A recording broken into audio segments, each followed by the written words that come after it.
Cinebois to Cinemen, episode 94. No, sorry, 94. He's got a mouthful. Gone mouthful after 8. Oh, they are good. Incredible. Yeah. God. What's the time? 10 to 8. Fucked it. Oh, mate. Throw that up now. Yeah. Right now. On camera. Cut this.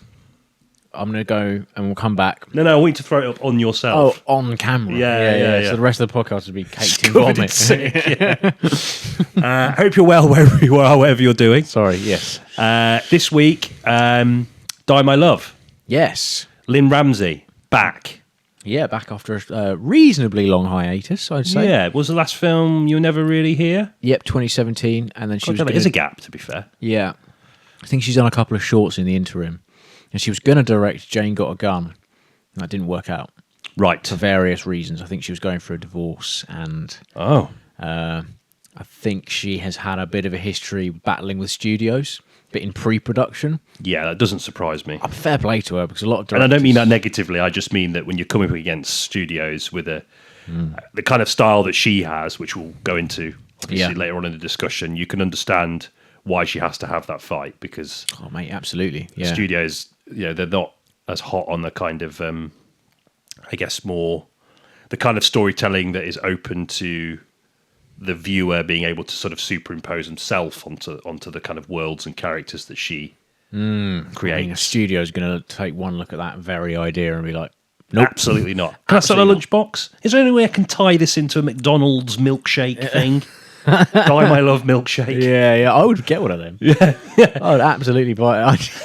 You just sip it, it's really bitter. Yeah. Oh, yeah. No way. Really interesting film and interesting filmmaker. One of the greats. On it there. Yeah, you touched on it about how she kind of constructs her films and how she gives off an idea of the struggles without kind of having to explicitly mention anything in the dialogue. Yeah, so absolutely. We'll get into that a little bit more. Yes. Alongside discussing aspects of a filmography, we will also discuss representations of sort of mental health in film. Yeah. Or should I say, poor mental health. Yeah. I think like that as a concept, especially in the last sort of 20 years, is quite broad, and there's going to be a lot of films which like kind of deal with it in some fashion. We're going to zip around a bit, I think. There'll be a lot of films we don't mention as well. Yeah. For a change. We'll get 2 whole comments. We need to build on it. Yeah. So plenty to look forward to. Nice. Settle in. Questing the cinematic void. So, representations of mental health struggles on film. It's interesting that in the last sort of like 5 or 10 years, this has become more apparent. Yeah. Particularly like, I know we go on about it a lot, A24, Ari Aster. We do talk about it a lot. But it's worth it. Yeah. The last, after he kind of like made a departure from the horror genre, and, obviously, Hereditary is a very anxiety-inducing movie. Oh, yeah. As is Midsommar, but I think he sort of veered off into this kind of territory where it's, I guess, anxiety or depression in the face of these kind of almost unsurmountable problems that are facing society, and how all-consuming the kind of everyday horror can be as a result of those problems. Okay, yeah. Do you know what I mean? Yeah, I do, especially with films like Midsommar, yeah. Yeah, I just feel like he's kind of like the torchbearer for this kind of, I don't know, the kind of revival of it. Like, I'm not saying that it's always effective. No. But I think his last film is kind of a pretty good example of a kind of mixed bag on that front. But okay, Eddington, I've not seen it. Yeah. But I don't know, like, I just think that I think there are a lot of filmmakers who are trying to kind of wrestle with that idea of the kind of these humongous issues facing society and the sort of the way that everything feels divided, and and there's this sort of polarization. Feeling, the polarization. There's almost this feeling that it's almost like apocalyptic. Yeah, part of me wonders whether that feeling has always been there. But then I do, at the same time, kind of remember a simpler time. I don't know whether that's just me being naive or whether it has genuinely got worse. I definitely think film has cottoned onto it more in the last 10, 20 years. That kind of like hopelessness. Yeah. Yeah. But not to say that the films in question don't give you hope at the end of it, but it is, it's a rich area to explore for cinema, because it's so broad and it's felt by everyone, so like popular entertainment's gonna kind of grab onto that concept, aren't they? Yes. As things seemingly get simpler and yet somehow more stressful.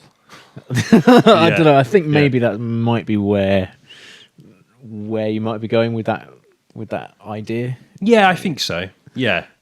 I just think it's the all-encompassing nature, particularly of Asta's style.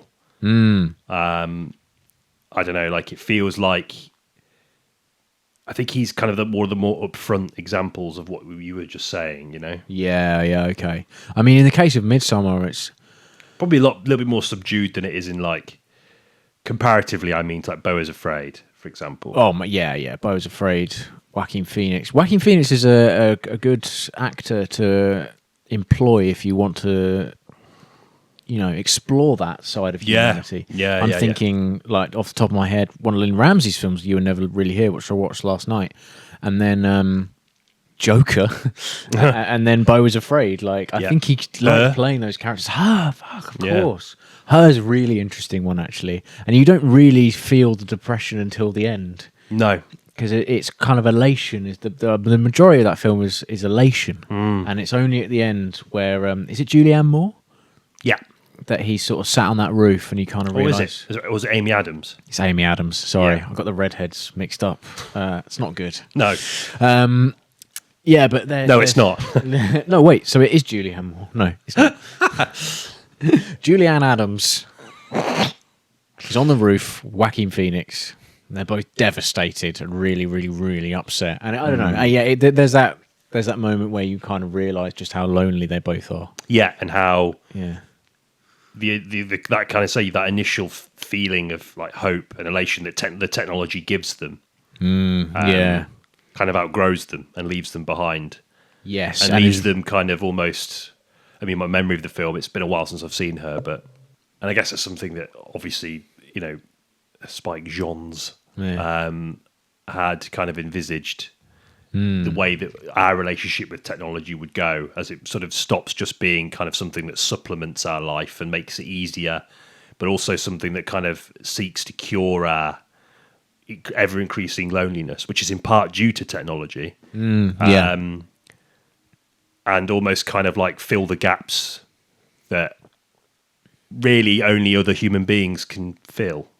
Yeah, that's it. And a kind of... Good comment now, particularly with like the rise of obviously actual AI and people are actually having relationships with them as well, like which is a complicated concept. I mean, Georgia is AI. So is Hannah. She's different though. Yeah, we're in the case of our AI partners, it's different, and we're actually in love, and it's different. Yeah. So don't worry about it. I mean, the £380 you give her a week, which is nothing. Nothing. Absolutely zilch. It's not a big deal. Yeah, no. I mean, you couldn't finance a car on that, could you? Probably could, actually. Why are you walking to work? Yeah. I'm walking to work, but at least my AI girlfriend's happy. Yeah. No, but you're right, and the way it explores that is really kind of almost backhanded. And I mean that in a positive way, because you think the film is about something else entirely, and you kind of almost get acquainted with because it's Scarlett Johansson. An actor who we discussed last week. Yeah. And she's so personable, and she's so... she's the narrator. And she's so human. I mean, obviously, the actual Scarlett Johansson very much is human, despite what you might think based on Under the Skin and her. But, like, the deployment of her as in Scarlett Johansson in that role really kind of...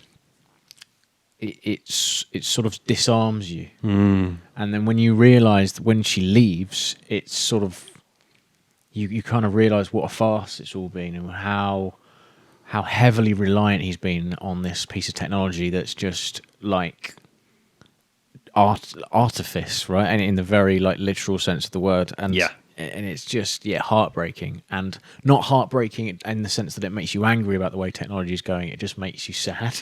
Yeah. So as a representation of loneliness and depression, at her, I mean, we didn't actually discuss it beforehand. No. That just came off straight Off the bat. cuff. Off the cuff, right? Off the right fucking away. cuff. Yeah. It's really interesting and very unique. A film won't be made like that again, I don't think. No, I think if it came out now, it'd be people just accuse it of being too on the nose. I think it just came out. It came out at just the right time. Well, obviously, we all had smartphones, but I think we were at uni, right? Yeah, because I saw it at uni. 2013. Yeah, it was. Yeah. So I think it came out at just the right time before this tech really took hold and really sunk its talons in. That's true. If it was made today, it'd be very. I can imagine me saying that. It's too on the nose. I can picture myself saying it. And it makes me feel a bit sick. But like even 2 years after that, Men, Women and Children came out. Did you watch that? Jason Reitman's sort of like social media critique. Yeah, and that was way too on the nose. That was like slap in the face. Don't go on your phone. Mm-hmm. That was like the message of the film. Yeah. And it was only 2 years after her. And like, at face value, those films could be considered equally sort of intimate and actually dealing with a lot of sort of mental health struggles as well. But there was just something about Men, Women and Children that felt preachy that was not present in her. And I think it's that optimism which was different about it. Is it so much less cynical? The cynicism sort of sneaks up on you more in her, doesn't it? Yeah, I agree. Exactly. God, I've not thought about either of those films in quite a while. But No, really good. I'm trying to think of other contemporary examples because, like, largely. Do you think it's as a result as well of like mental health discussions being more prevalent in society anyway? Yes. And there's obviously like a considerable amount of opposition from a certain side of the political spectrum about that. And I wonder if that kind of like is a big part of the reason that these films are so kind of exuberant and energetic in the way that they present certain aspects of mental health. It's just something to think about. Something to muse mull on. over. Yeah. On the drive home or walk or however it is you digest this podcast, if at all. I think you're right. I think people who are experiencing these kinds of things firsthand are sort of finding a voice a little bit more than maybe they had before, like a platform. Because I think it's actually much easier now to kind of get your story out there than it was in like 1995, for example. Right. You'd have to go through the proper channels, whereas now with the advent, ironically, of sort of ever-advancing technology, is people who were kind of previously pushed to the fringes are now finding community in each other and sort of becoming very validated, much to the chagrin of some people with a certain side of the political spectrum. But regardless, I think that the sense of community and vibrancy and hope has kind of maybe inspired them to basically like write screenplays or direct films or act in films, right? And I think that's probably down to the other side of technology. You could argue the kind of community that it creates.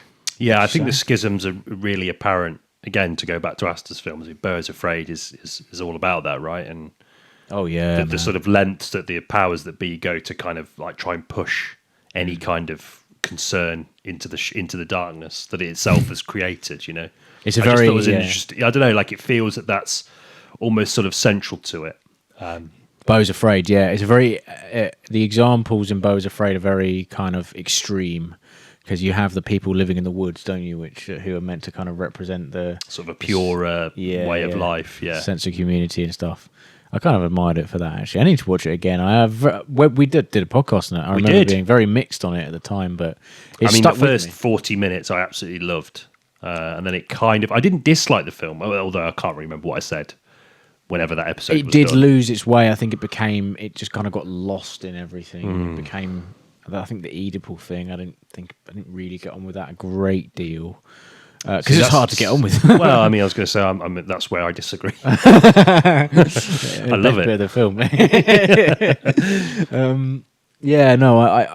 think it's it's definitely. I think the kind of concept of mental health on film used to be a bit more boiled down and basic, and now it's becoming a lot more nuanced and a lot more with diemylove, it explores a kind of version of struggle with people have mental health that previously, largely because of sort of male-dominated nature of the film industry, would have just been pushed to the wayside. But what better person than Lynne Ramsay to sort of shepherd it in? Yes, I was thinking about it in the context of like, I guess there is a sense of liberation in that there are obviously studios that are prepared to kind of allow these filmmakers to make films about that subject matter. But yeah, I do think it's obviously something that has existed throughout. I guess you might be right in the sense that I think studios or certainly filmmakers that were exploring certain themes or ideas perhaps had to disguise it a little bit more.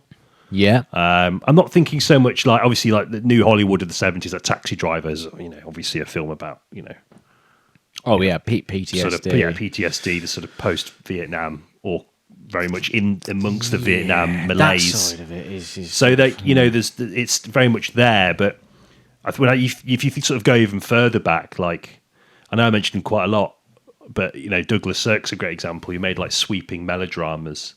And obviously the form and aesthetic and kind of tone of a melodrama is very much in opposition to what he was actually trying to do, which was make films about sort of people who were struggling in suburbia, for example, dealing with the fact that their lives were kind of hemmed in by the expectations of others, which is a huge theme of a lot of those kind of suburban films. I think obviously Sirk is obviously foundational to a lot of films like Revolutionary Road, etc. All those kinds of films we talk about. Just thinking Revolutionary Road. Like so, and again that sort of ties into diemylove in the sense that I think there's a kind of a growing maybe an aspect of the sort of troubles that Jennifer Lawrence's character, what she's besieged by is kind of the expectations that society has placed on her. Yeah. And I think that's a big part of a lot of these kinds of films that explore that, is that the relationship between a depressed mind and the society that almost feeds it, and society's inability to actually help properly sort of to support and coax someone out of it, because to do that would be almost to admit the problems of the way of life that we've all established for ourselves. And I think that's something that Sirk kind of touches on. Look, it's like the 50s and 60s, well, 50s mostly. So, obviously he's got to hide that within the kind of narrative framework of a melodrama. But it's something that becomes, I think, is increasingly potent when you look back at it. And it's, I always recommend anyone to give his films a go. Please don't be put off by the kind of like the sort of pastoral colour palette, or white picket fence, the white picket fence. Yeah.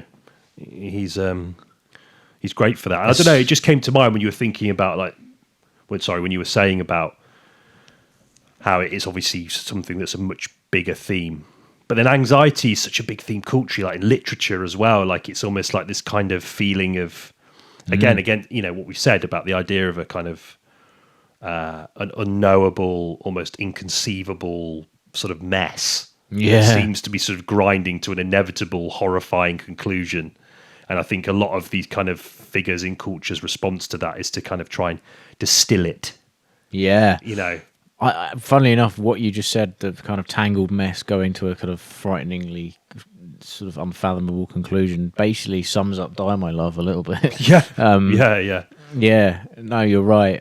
Douglas Sirk. So you said Revolutionary. I was thinking Revolutionary Road, but the one I'm familiar with is a Sam Mendes one, right, from 2007. Yeah. That's what I was saying. Like, okay. So I sort of jumped quite a bit there. Sorry, I was like, I thought, I was like, but yeah, anyone that makes like a critique of American suburbia probably would have, at some point been influenced by. So. Right, yeah. So even going back to like American Beauty, then. Definitely. Sam Mendes is probably quite a big fan of Sirk. Right? Yeah, I would think so.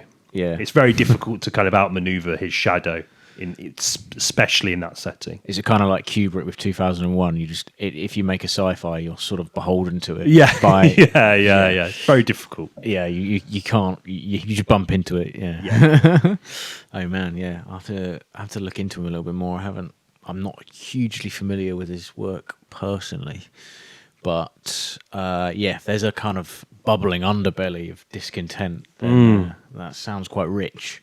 Absolutely. Yeah. I was thinking about films that try and maybe fail to, in my mind anyway, kind of fail to capture that. Right. the kind of the mental health struggles, and you know, this is very much an opinion of mine because a lot of people love this film, and I was talking about it earlier today, and I was just briefly go back to Joker actually, because I know both of us, we've gone on record saying that neither of us were hugely keen on it. No. And I think part of that for me was the scene where he's on the chat show and he sort of just splurges out exactly what his problems are in a very, very articulate manner. Very atypical almost of his own character. And for me, that was kind of when I shut off. I was a bit like, I kind of, we get it, you know? Like, that's not economical storytelling, is if you're just saying, like, oh, the reason that everything's so fucked is because, like, I have a, you know. Yeah. And I think, you know, where these films do quite often fall down, and it's interesting talking about this in context of Lynne Ramsay and how well she seems to weave these tales of kind of mental fractures, is being subtle, and the importance of not, you know, having the shot of the pills, right? And people kind of like hesitate. Even Donnie Darko does this, right? They're kind of like, oh, I guess I better take my meds, kind of thing. And it's Right, just like, you know, you're just explaining in one sort of simple throwaway scene, or not throwaway, the opposite of throwaway, arguably, just like, oh yeah, this person's struggling mentally. Like, I've got to have a little orange tub of medication, and I've got to be rude to my parents, or I've got to be like, you know, I've got to have like an outburst or something. And yeah, I just wondered what your thoughts were on Joker in that way. Yeah, no, I agree. I mean, obviously I'm going to agree because, yeah. We always agree. Yeah, we do, especially when it comes to how shit Joker is. No, I mean, I think it's sort of its biggest problem is that it's beholden to a narrative architecture that it claims to be distant from. Yeah, okay. So yeah, it's basically saying this is anti-superhero film storytelling, but it's, to me, to my mind, completely sort of almost, you know, aesthetically different, but formally it's very similar. Yeah, right. Okay. And I think that when you are trying to tell a story like that within that framework, you're only ever going to be unsubtle. So it was never surprising to me that the way that mental health is handled in that film is so sort of scattershot, and it doesn't seem to be quite. I think it's relying on the fact that it is that kind of film to not do the due diligence and actually look into it properly. I don't know, like maybe they did, maybe they spent ages looking into it, and you know, but for me it just feels like a real misfire. It's never kind of clear what it is that he's going through proper, you know, in a sort of meaningful way. It's all kind of like, I just felt kind of very superficial window dressing. Yeah, okay. I said that weirdly, but you know what I mean? Like it just, yeah. And I think it's purely because of that kind of, yeah, it's trying to be a film that it never could be, given where the intellectual property lies, obviously the history of that genre. I don't know. And it's kind of quite frustrating to me that like all a film needs to do is kind of have some swearing, a dark color palette, and a bit of violence, and people are just duped into thinking they're watching something radically different. Yeah, right. As poncy and twatty as that makes me sound, but fuck it.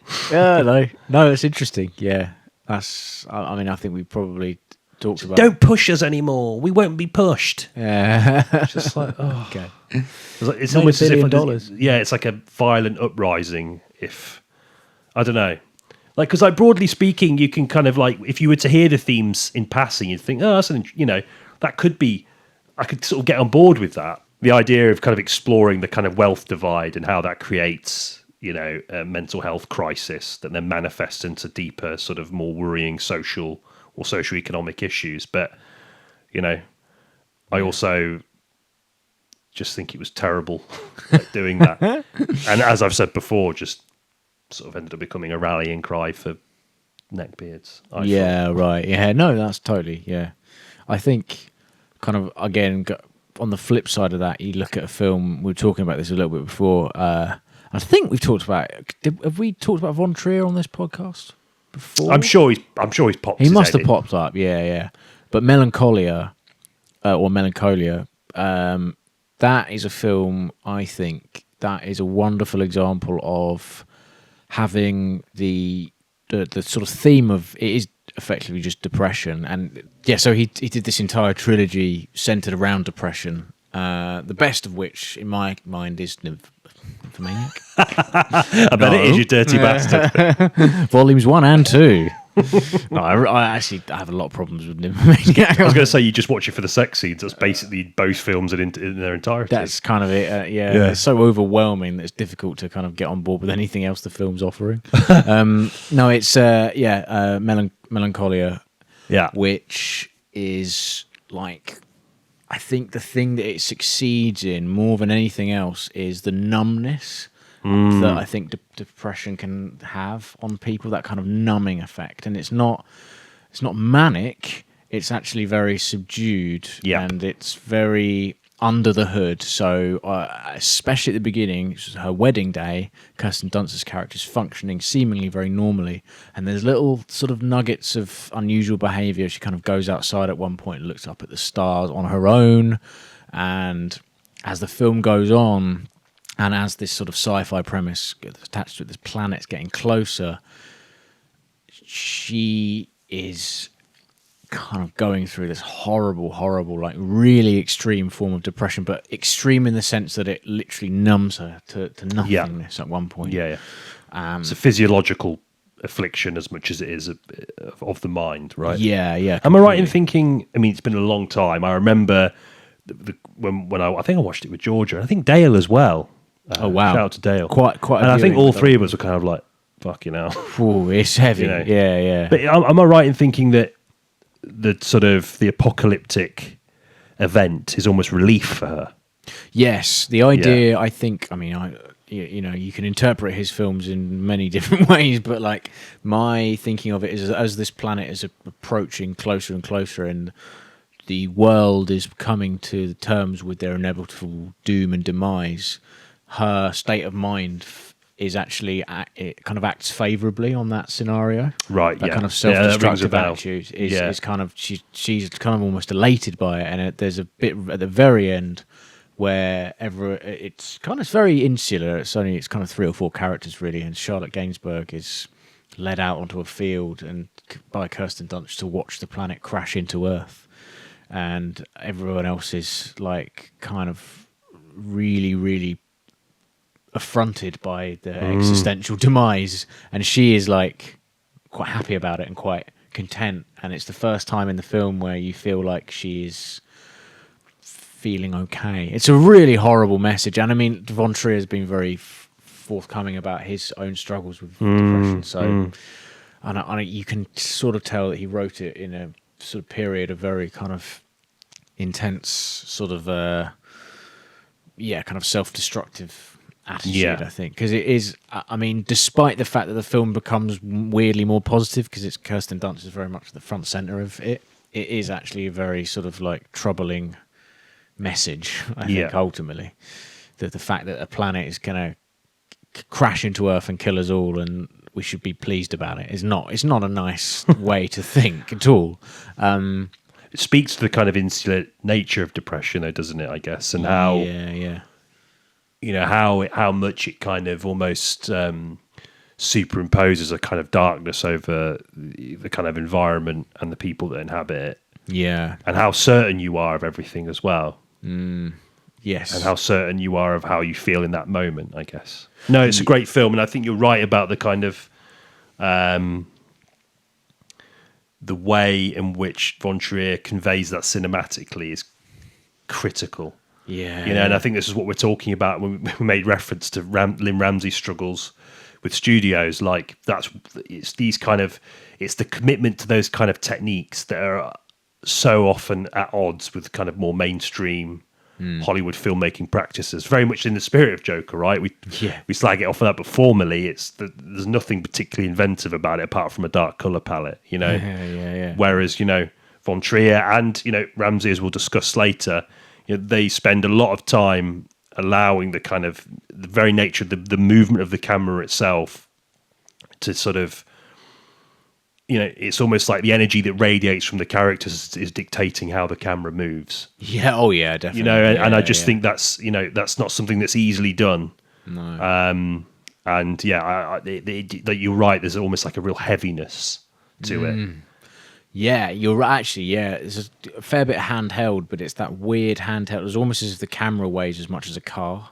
Yeah, Just about carrying it around this wedding, and it's like it's clearly like not an easy. Very job. cumbersome, and yeah. And then I just keep thinking about that scene in the bath where she's trying to get out of the bath and she can't. It's a harrowing bath scene. Yeah, awful. I mean, it's not as harrowing as the bath scene in Gummo.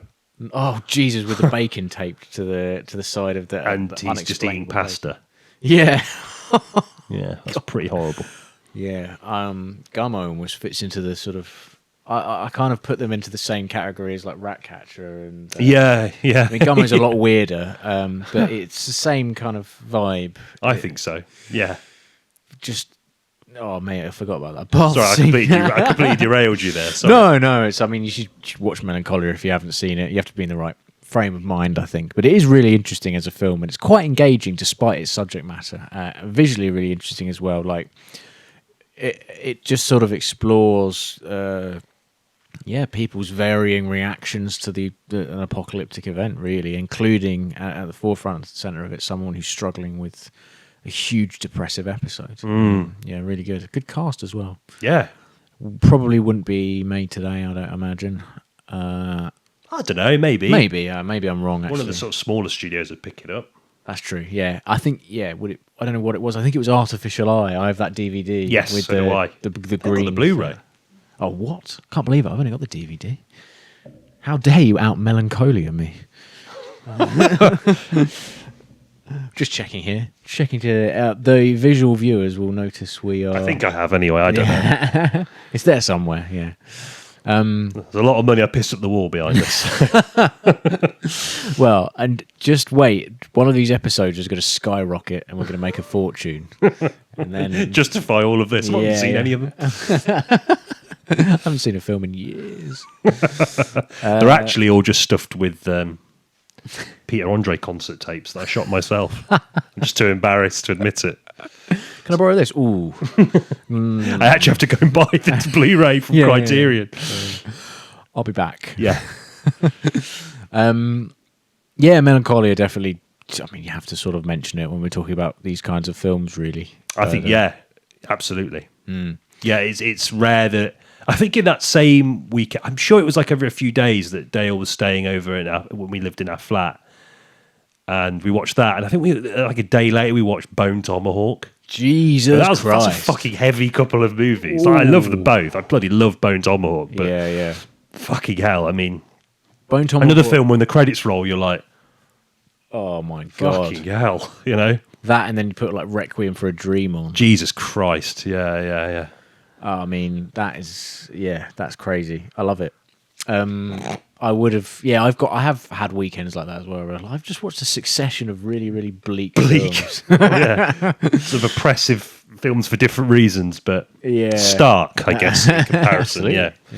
So Lynne Ramsay, we were sort of chatting briefly about her, and we hadn't actually had a sort of voice message exchange like we usually do. I know. Yeah. It's really weird, yeah. Because this morning, I usually, when I walk to work, to the train, I always send you a voice message. Yeah. And I hadn't received one about the film, and I thought, oh no, have you like have I not missed it or died or something? No, I got it. Don't worry. No. But in a way, that this makes it more raw, because we're going in dry. Totally, yeah. So, but yeah, no, I think... one thing that really stuck out for me, and obviously because there's so much of a distance between her films, you kind of forget it until you settle into the rhythm of whatever film you're watching of hers. Although I did watch morverncallar for the first time only probably about a couple of months ago, maybe a month ago. Okay. It's been a while for me. But what's so interesting about her, and we're talking about that before, and the kind of the ability to allow the audience space to put themselves into the kind of narratives and the characters. Yeah. I think a large part of her success in that is the way that she frames the spaces between characters, or the spaces around the isolated characters.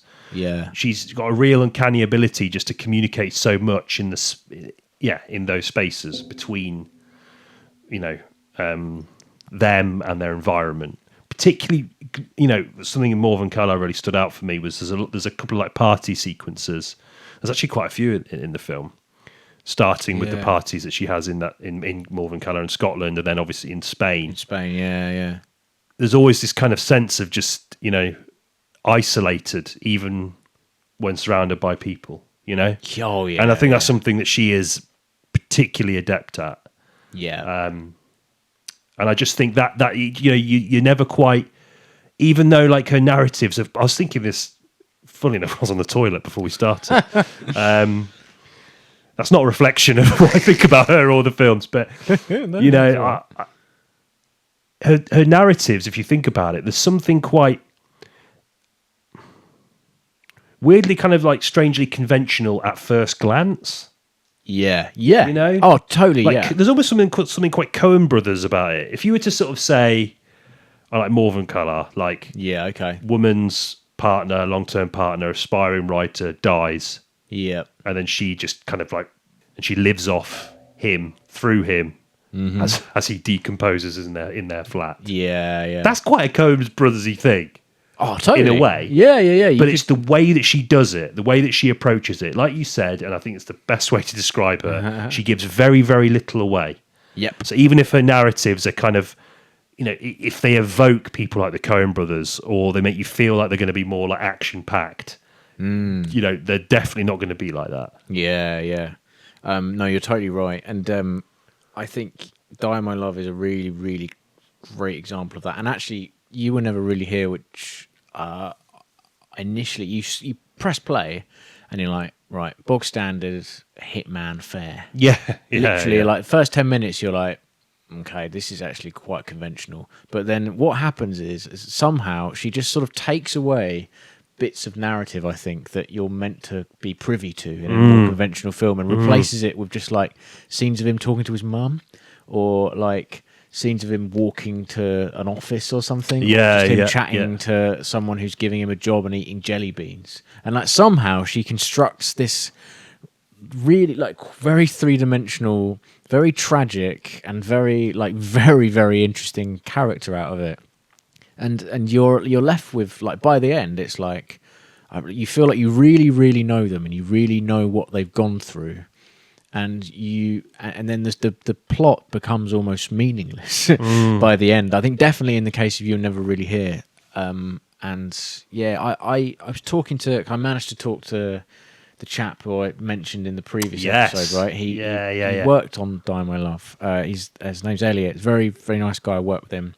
He now works at Harbour Picture Company, who did some of the post-production, or presumably all of the post-production. I was saying, it's one of her most post-production heavy movies, I think. Yeah, what Diemylove? Yeah. Certainly at the end, yeah. I think they... a lot more visual effect stuff, right? Yes. I'm assuming they did burn a forest down. That's basically what I'm angling towards. It did, yeah. I think it's... I'm not sure. I don't know if Elliot worked on that particular moment. Okay. But yes, it was visual effects. I'd be Which I thought was interesting. I want to talk about that a little bit in relation to other films. But carry on. Yeah, no, of course, yeah. But like, apparently, I mean, I asked, what it was like. Insider, industry insider. Yeah. Here we go. And there's only so much you can say about these things. Yeah, of course. But the most interesting thing that he told me was that there was a lot of editorial shifts as the film was in post-production, even after, like, technically you kind of lock it, but I think there was, with post-production you have two stages, right? And you probably know this because you work in a post house. But for those who don't, you have an offline, which is where you assemble the film, and an online where you, like, polish it, I guess. Yeah. And that involves a color grade, and that involves the visual effects work, and that involves the finishing touches, I suppose. Yeah. But I think what's happened in the case of Diemylove is there was continual editorial shifts into so as the film was kind of being assembled, you get, like, I imagine, and I can't confirm this because he didn't explicitly say, but I imagine what she was doing was taking bits away, and you can tell and partially because it was up to Elliot to preserve continuity between those moments, so it was up to him to, like, literally clean that up.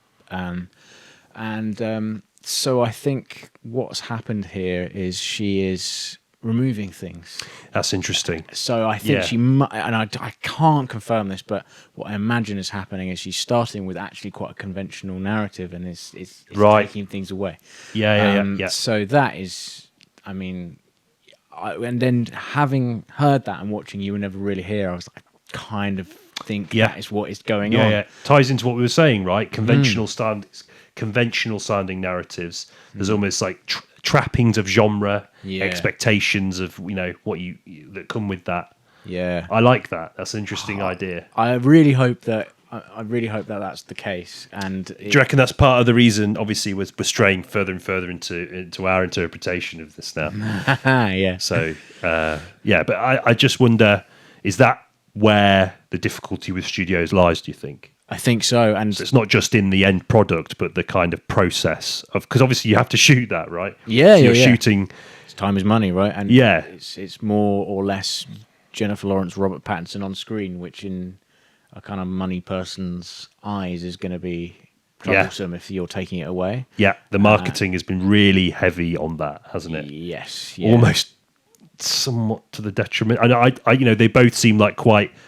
Obviously, they're both incredibly talented and fairly interesting people. But it's like the way it's marketed has rubbed me up slightly in the wrong way. I've largely avoided it. I've seen I trailer, thought I I had. think. Yeah, But I'm always kind of interested to see how. And it's not necessarily their fault by any stretch. And I know this is something that'll be in their contract, and they've just got to do it. And obviously, it's probably worth it to work with. they got like Lynne a team, Ramsay. haven't they? Yeah. Talk to each other and be like, "Oh, if we frame it this way, that Obviously, but the whole point of them being part of two really massive franchises, with the Hunger Games and Twilight, that they played on that quite a lot. yeah. But so I can see what you mean from that point of view from a marketing point of view. I really like that. I think it's really cool, and not to sort of compare ourselves to anyone involved in the film, but with our film, it's kind of been like that in a way, hasn't it? In the sense that we've kind of shot it and having like a really set way of thinking about it, but then you approaching it from the editing point of view, which is like, you've got to make this work. It has to make sense. The grammar of film, has to make sense. Yeah. But then when we start playing, that's when you start to realise that you can take things away if you can sort of justify it in the broader context of what your intentions are. Yeah, that's it. So I really think, obviously, with Lynne Ramsay, it's far more.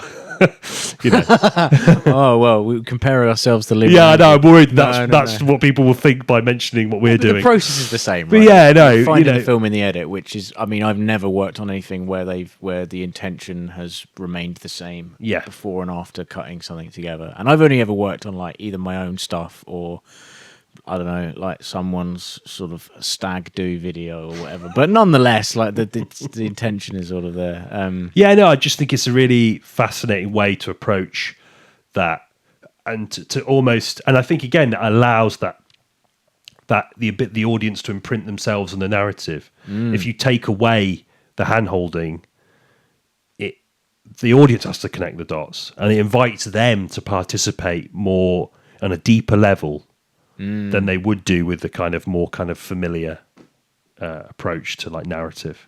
Yeah, and it just really works, and it's actually quite accessible as well. Like, I think this is her most accessible film.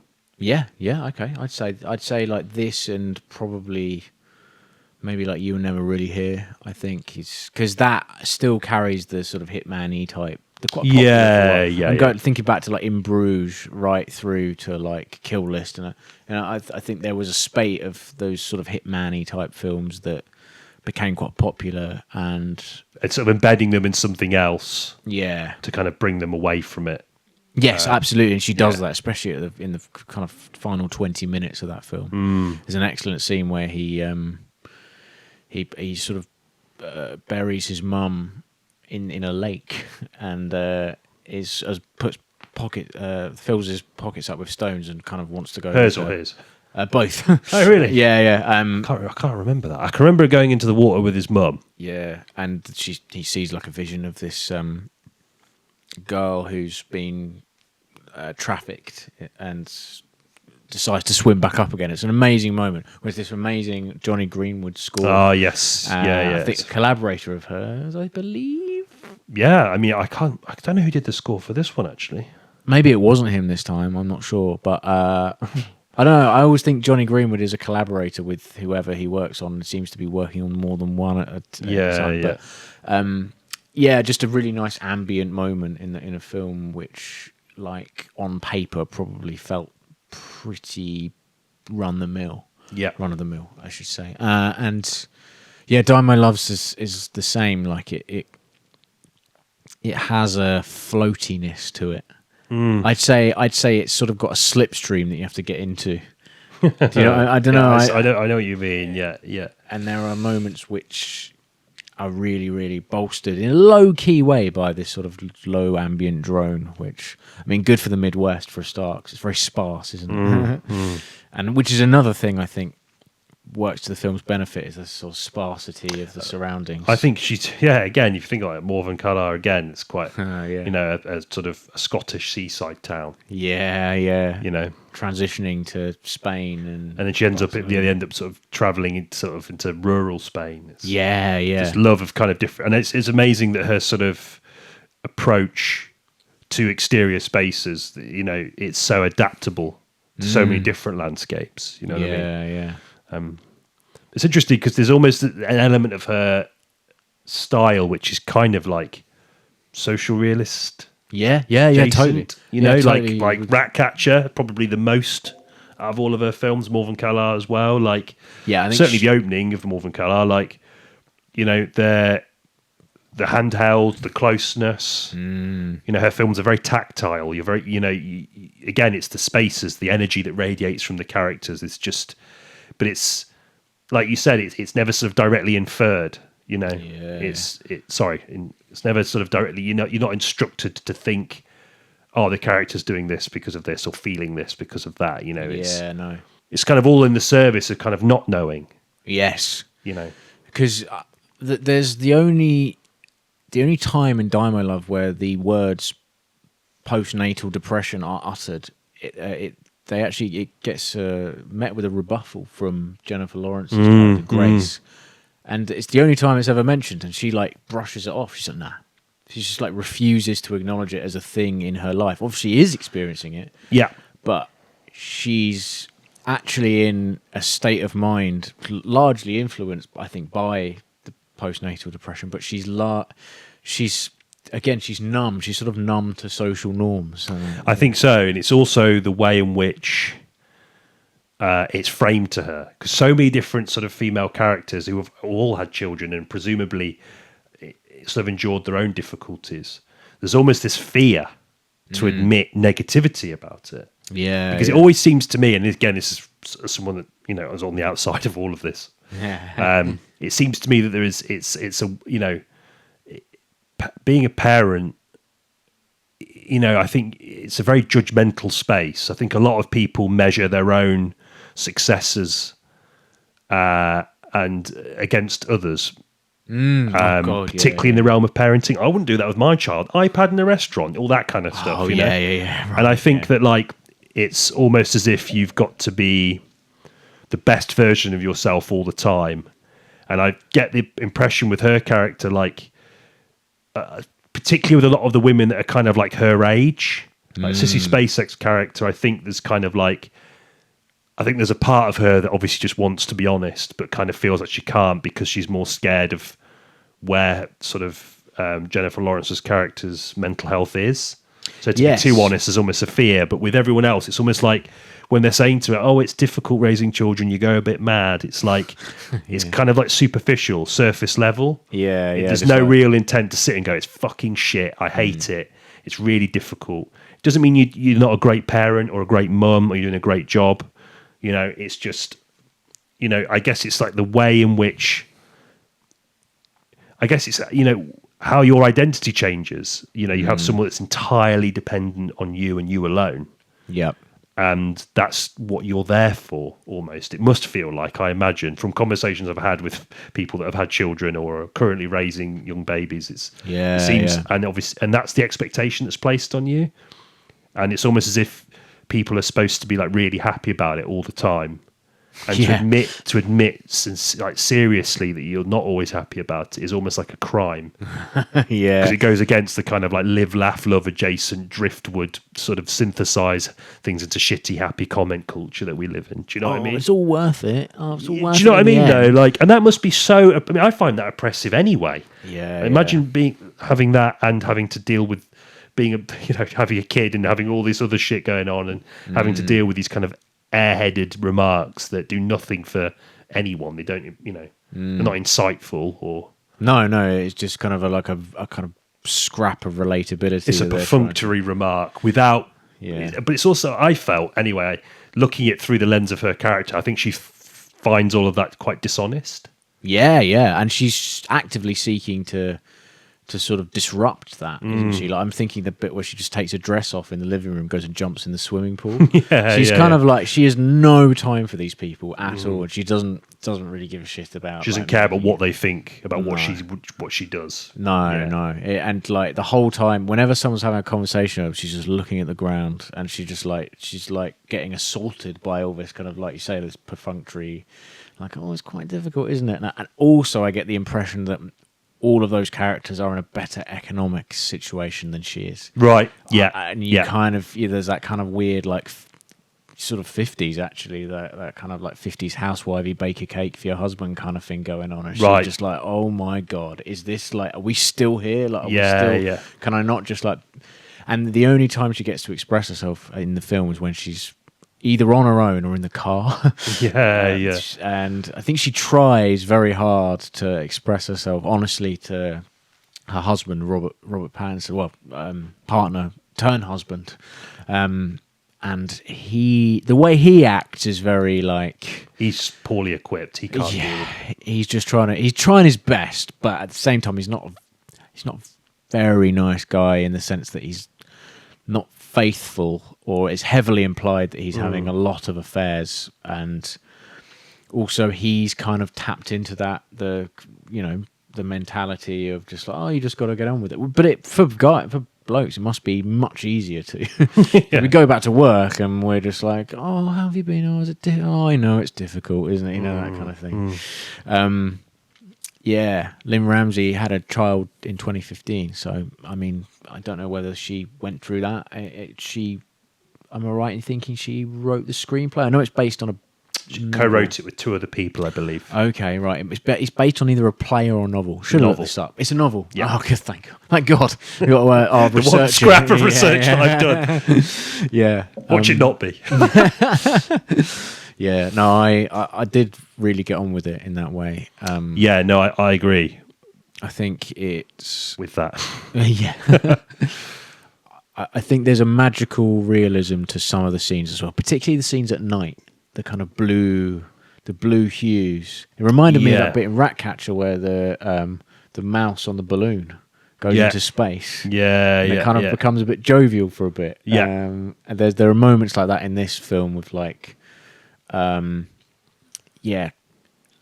sort of bristling grass at night and a lot of sort of loneliness at night kind of thing. Yeah. I think it's important to mention Lynne Ramsay in that context as well.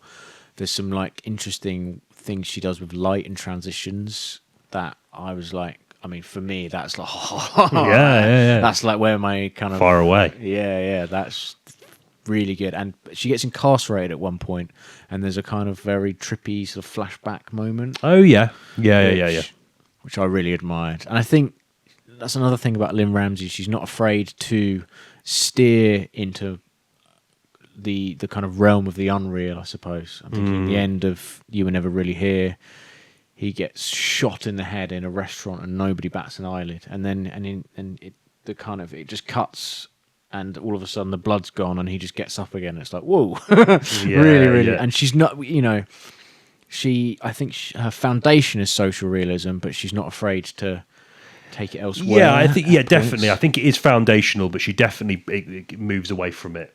Yeah. No, I agree. I think I think it's also interesting. Another real big part of the film, I think, was how the sort of incongruent relationship between your ambitions and the reality. Yeah, right. You know, so obviously she's a writer, and the same sort of people that go, "Oh, isn't pregnancy difficult?" You know, they're the same people that like go, "So you're a writer?" And they kind of ask her. That's one of the few things in the film I thought was a little bit on the nose. Oh, okay, yeah. The way that sort of people view kind of like the kind of aspiration to make a living from being creative or artistic. Yeah. Again, it's sort of something that's as old as the medium itself, probably.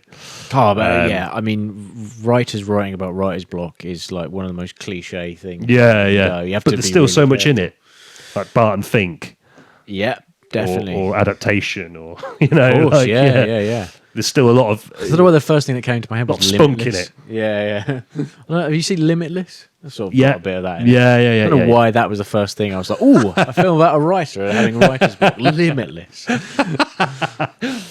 Fucking. And you said Barton Fink, and Yeah. I was like, "Limitless, the pill that makes you really clever." Oh yeah. No, fair enough. Yeah, I don't know why, but yeah, Unbelievable. I can understand that. I sort of know exactly where you're coming from.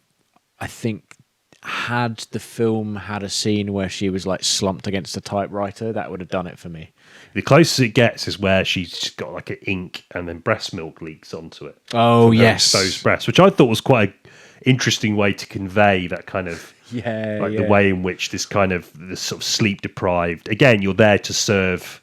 Maybe serve's not the right word. Maybe it might feel like that at the time, but I don't know. Obviously, but you're there to keep someone alive. a tiny person alive. So it almost takes precedent over everything else. What I did think was interesting about it was less so about what other people thought about it, but how it loomed over her. It's the thing that she loved and obviously drove her for a lot of her life.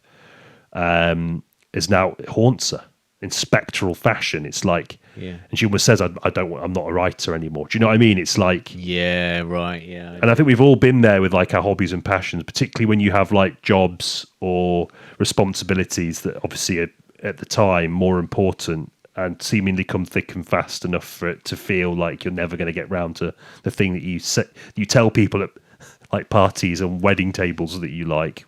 Right. In an effort to sound interesting. No. But do you know what I mean? Like, yeah. That feeling, it almost becomes like a pressure, and then you sort of it becomes a burden, like a weight, and I think that can make you feel quite shit about yourself. Yeah, no, totally. I think, you're right. She's kind of very reluctant to discuss it. Almost because she must be like quite embarrassed about how at one point she had presumably some kind of reputation amongst her like from New York peers. as well, which I thought was an interesting little tell. Right, from that creative sort of like urban freewheeling, a very liberal to a very very sparsely populated area of the Midwest, where everyone is probably quite right wing. I mean, I'm very making generalizations. I have no idea. It's in Montana, isn't it? Yeah, but like it's just there's less people about. There's less people to bounce ideas off. You're like 100% of your time has got to be devoted to your child, and where is there time to write? It would become, and I think Lynne Ramsay's probably experienced this as well. She's had a number of projects that have sort of failed to get off the ground and have ended up getting adopted by the directors because, I mean, fair play to her. She's refused to, she's been like, no, I don't like the way pre-production's going. So Jane Got a Gun and The Lovely Bones are like two examples where she was like attached to it. She had like funding in place and she left before, most directors see it through to the post process, but in her case she's like, I don't like what direction this is going. Like it's a David Goliath situation, I think is the way she put it. She's like, I'm not doing this. Power to her. Probably because she risks becoming, haunted by her own profession. Like right, Just to circle it back to what we were discussing. Yeah, I thought that maybe there's something in that. I don't know. Maybe I'm reading a bit too much into it. No, I like it. I like you. So I don't know if you felt this as well, but I think I said this earlier, but it did feel like her most accessible and perhaps most mainstream film. Okay, yeah. And I think a lot of that probably, and that's not necessarily criticism, by the way. No, yeah. But like the fact, obviously, she's got two mega stars in the film. Yeah, She hasn't really had that. I know, obviously, Joaquin Phoenix is a big star in his own right, but he isn't as big as either of those two, I don't think. He's got a reputation for being a character actor. Yeah, exactly, Yeah. right? Like, obviously, the closest thing he's got to franchise filmmaking at this stage of his career is Joker. Yeah, Joker, yeah. And that's died a death, obviously, with Joker 2 not doing very well. No, But, you know, she's picked people that are kind of, like, you know, they were sort of teen sensations, weren't they? Both of them. Yeah, they both had franchises Both of which have obviously done some amazing things, you know, even before and after that. Certainly in the case of Jennifer Lawrence, I'm thinking Winter's Bone. That was before Hunger Games. That was quite early days, yeah. It's a great film. She's fantastic in that. It was around the same time, at least, yeah. I think she started in the sort of indie. So yeah, So they Whereas, both made considerable strides to kind of move away from that, and I think they've been both quite sort of dismissive about. Oh yeah, that kind of jokey and kind of like throwaway. Experiences on the big, which I quite like. It's quite funny.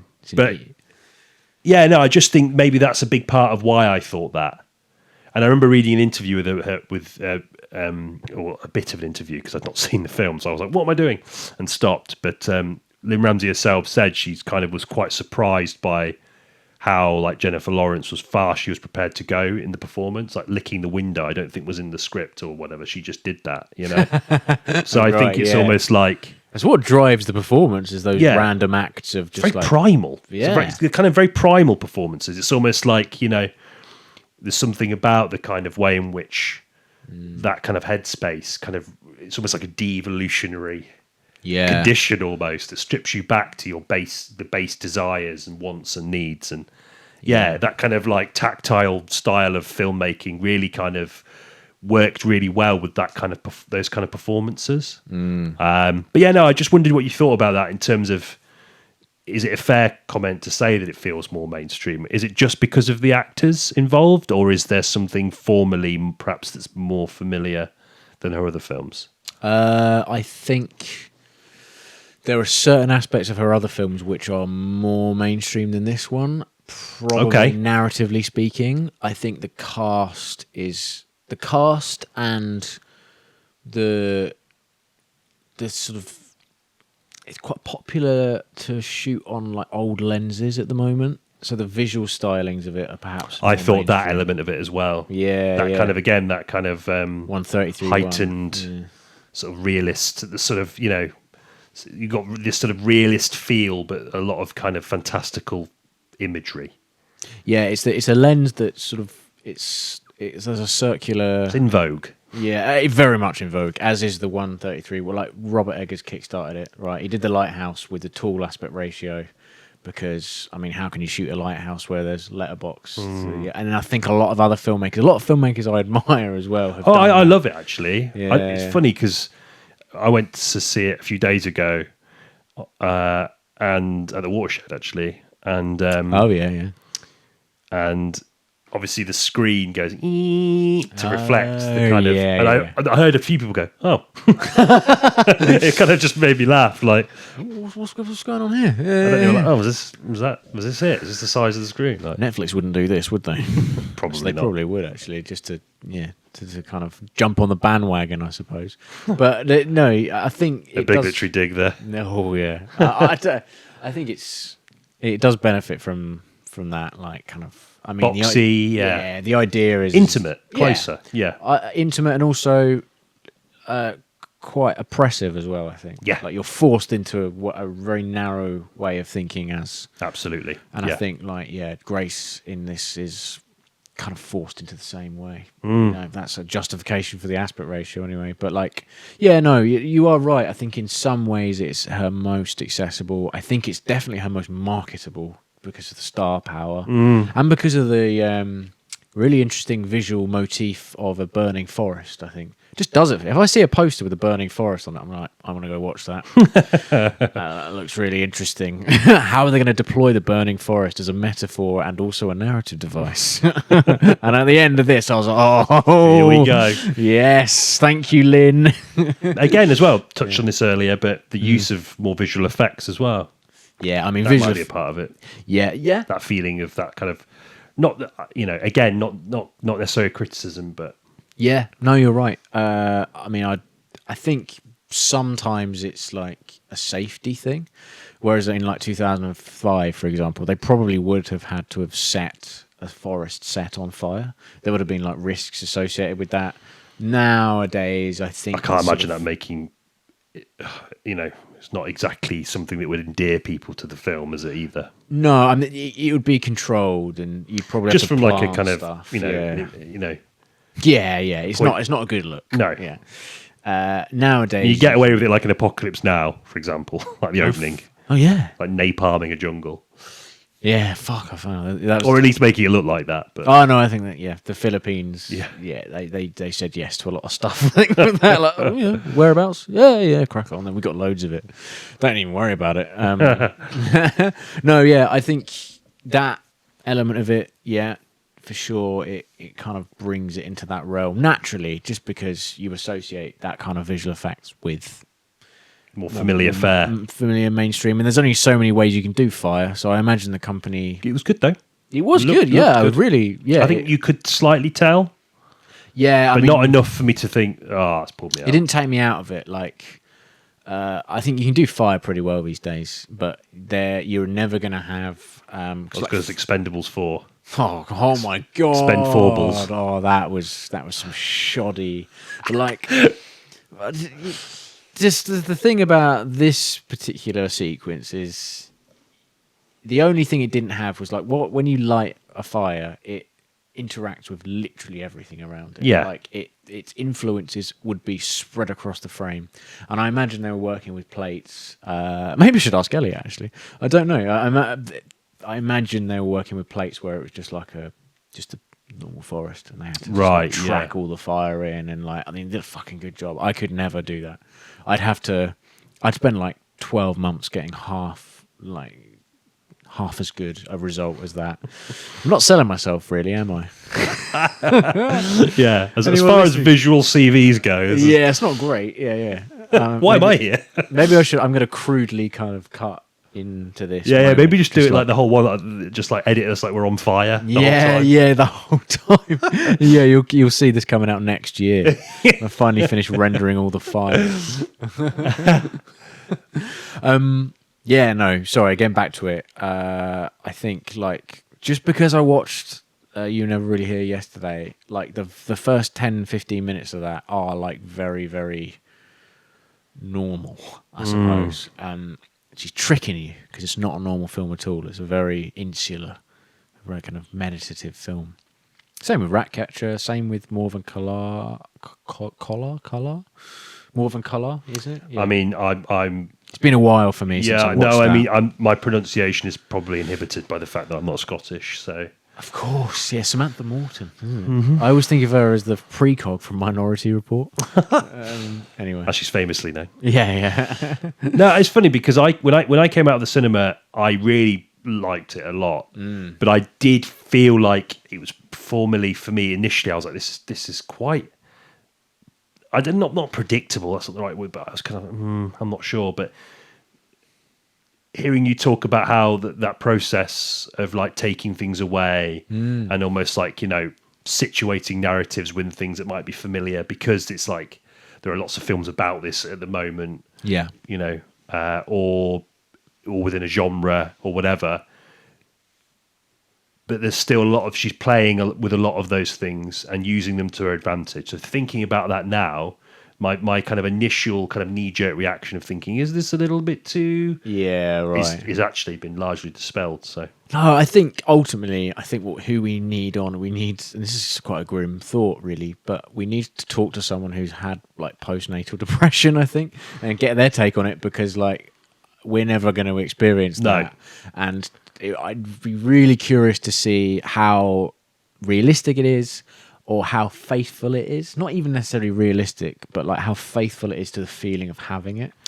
I seem to remember her saying in an interview that obviously because it wasn't that long after she'd had kids, or she had a kid. I don't know. I can't, because again, I kind of like pushed it all away because I was kind of inundated with this kind of content before I'd seen the film. So the marketing and stuff.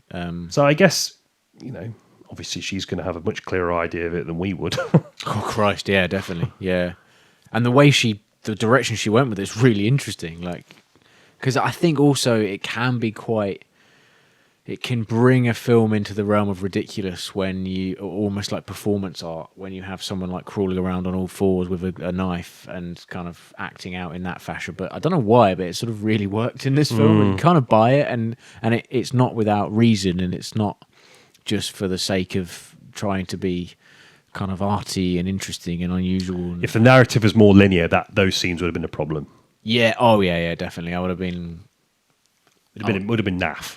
Yeah, and I'm glad that the narrative wasn't that linear, and there were, especially at the end, the kind of fluttery moments of like flashback and that moment we're on the beach, and those three women just take the baby a bit further out towards the edge of and like that moment, and that was an odd one.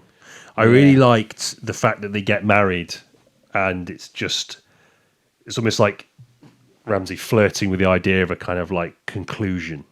Yes, and then staying long enough for that to just not be the case whatsoever. I thought that was a really interesting way to take it. And also, again, that they have like a welcome home mum kind of party, and she holds it. You can tell like she's kind of trying to the baking of the cake. Yeah, exactly. She bakes the cake, and then it all just, and you can tell Sissy Spacek's character. I can't remember her character's name, but you can tell she knows things are going wrong. She even says to her son, like, "You got to leave her alone. You have to just let her go through this, and you have to let her leave." Weirdly, it kind of reminded me, and I don't know why we haven't talked about this film actually. A Woman Under the Influence. Okay. John Cassavetes. Yeah, right, yeah. Obviously, Gina Rowland's probably the greatest portrayal of sort of an individual's mental health struggles. Oh, really? Okay, ever. yeah. I don't know why that didn't come to mind when we were talking about it. There's so many of them, though. Like, and you said we were going to miss it. We're going to miss a lot. But, the idea, so much of that film, so much the intensity of that film is the awkwardness that her outbursts are treated with. Yeah, right, okay. You've got Peter Falk as the husband, and there's like family gatherings, and he's with his mates, and she's just clearly having a really difficult time and really struggling. It's an absolutely heartbreaking performance, like one of the greatest performances. Peter Falk's great in it as well, actually. But nice, yeah. Just one more thing. Yeah. One more thing to watch if you haven't seen it. That the idea of like, how people react to it and how much it's reflective of their discomfort and their sort of view on life, and the way in which they kind of desperately want to avoid situations like that. Yeah. And I felt there was some really great moments that kind of weirdly reminded me of that. And I guess that's pretty fucking high praise, really, given the kind of how high that performance in that film is sort of, or I guess the kind of esteem that it's held in regarding the subject matter that we're discussing. Yeah. I think it's so much of those kind of the difficulty of those moments is because you can feel that energy. Again, talks to Lynne Ramsay's sort of cinematic stylings, that she can convey that sense of awkwardness and confusion. Yeah. And, how that's instructive of general societal attitudes towards those kind of issues and the things that people are feeling. I thought it was really powerful, actually. Yeah, definitely worth a go. diemylove. I think it's not. I'd say, despite the fact that we were talking about it being quite mainstream, it's still quite a tough film at points, and it's quite abrasive at points as well. Definitely sort of graces behaviour, but it is really rewarding, as are all of her films. She's never done, did her? No, she's only done 5 films, I think. I was thinking, because I was like, because it's quite often the case where I've seen like 75, 80%. There's always a couple, but with hers, I've been fortunate enough to have seen them all, and what have we missed? Any? Ratcatcher, morverncallar. we need to talk about Kevin. Fuck! Can't believe we didn't mention we need to talk about Kevin again. A film centering around. I mean, the mental struggles, and we need to talk about Kevin are a lot more sinister. But the Nature or foundation nurture, is right? there. Yeah, exactly. Yeah, and motherhood as well. Fuck! I can't believe we didn't discuss it. Yeah. Maybe we'll have to do a part 2. And I really got on with that film. Actually, I thought the way. I mean, Tilda Swinton perfectly cast. Yeah, I think it was her first foray into American, Right. and American ideals, and she just hit the nail on the head. She's moved to America. A lot of directors kind of try and fail in America. Next week, talking about a film that you could argue this director hasn't quite succeeded as well as But Lynne Ramsay just nailed it. Absolutely nailed it. Yeah, her most sterile film.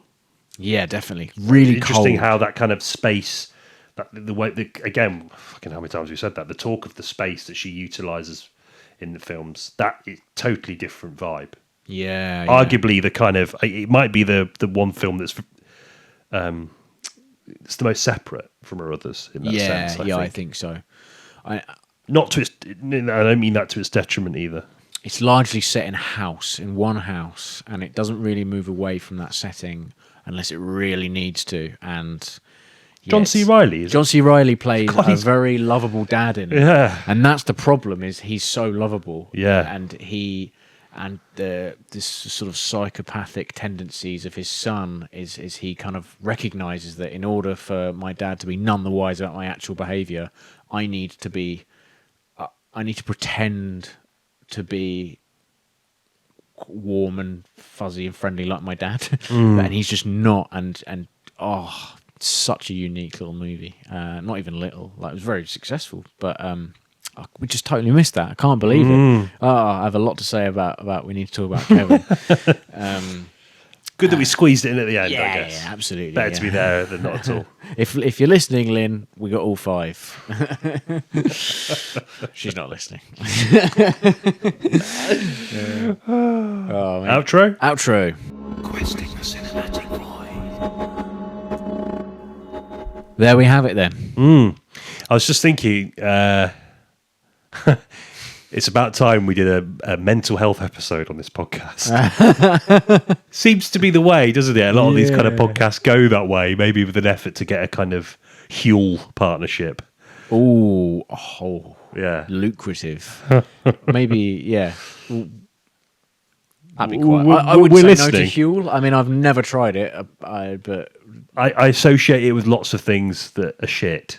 well, I quite enjoy. Well, I've already eating. fucked it, haven't I? Already? Yeah, Huel are like maybe not.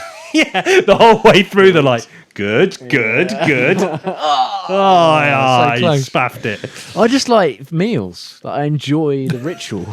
So like, why the fuck would I skip one just to have a drink? Yeah, no. So, it doesn't- yeah, we're totally. They're Yeah, not. we're just fucking digging away. Hello Fresh, maybe. I don't know. Nah. They're meals, aren't Nah. they? Would we say? that. Would we say no if Hello Fresh came in? Just make your own shit. It's probably cheaper. Like really Yeah. look into it. Look into that budget. The coriander always looks grey. What if you're still hungry? What happens if you finish it and you're still hungry? Yeah, you're You've got- fucked. You've got nothing in your You're fridge. exactly. You can have yeah. an Actimel. No, absolutely not. We are losing sponsorship opportunities left, right, and centre here. Quite popular podcast sponsors. We're just slacking off one after the other. Oh, Jesus. Next week. What do we do next week? Running Running Man. Man of Running, 2025 Running Man. Yes. Not the Schwarzenegger one, the Edgar Wright which one. I of really course. like. Yeah, and I haven't seen. The Maybe I Schwarzenegger should- one. Yeah, maybe I need to watch Ooh, that. You gotta. Yeah, it's yeah. really, really great fun. Okay. Yeah. Yeah. I think it's definitely important to watch it in the context of this because Edgar Wright's been quite I think it's another marketing shitty, like way of marketing your film. Is saying, oh, it's an adaptation of the book. Right.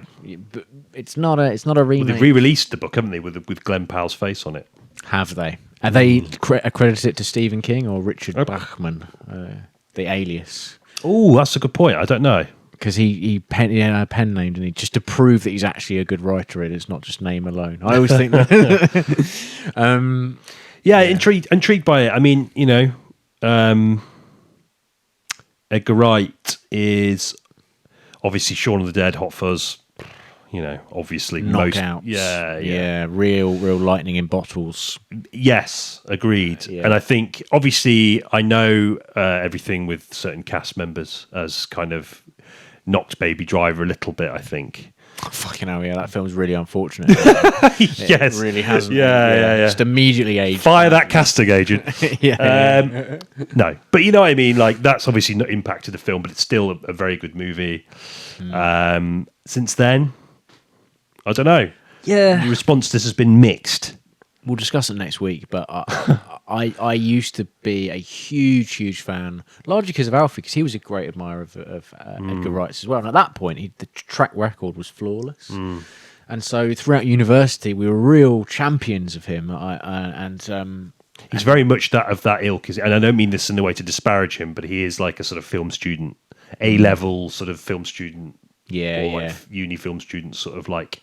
What's he done there? He's done a whip pan. Yeah. Ooh. I think it's because you can see it's no surprise to me that him and Tarantino get on so well because of the kind of like filmmakers who, they lay their influences bare and they're not afraid to talk about them in a way that's very sort of upfront and honest, and the sort of and the sort of blood and guts of filmmaking. It's very out. It's very there for you to see, isn't it? Oh yeah, definitely. And packaged in a way that's quite sort of weirdly kind of accessible.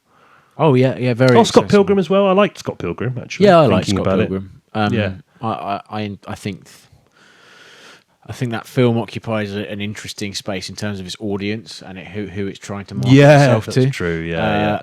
But it's a fun film and it's actually funny as well. Like, which I think is his main downfall, is the humour.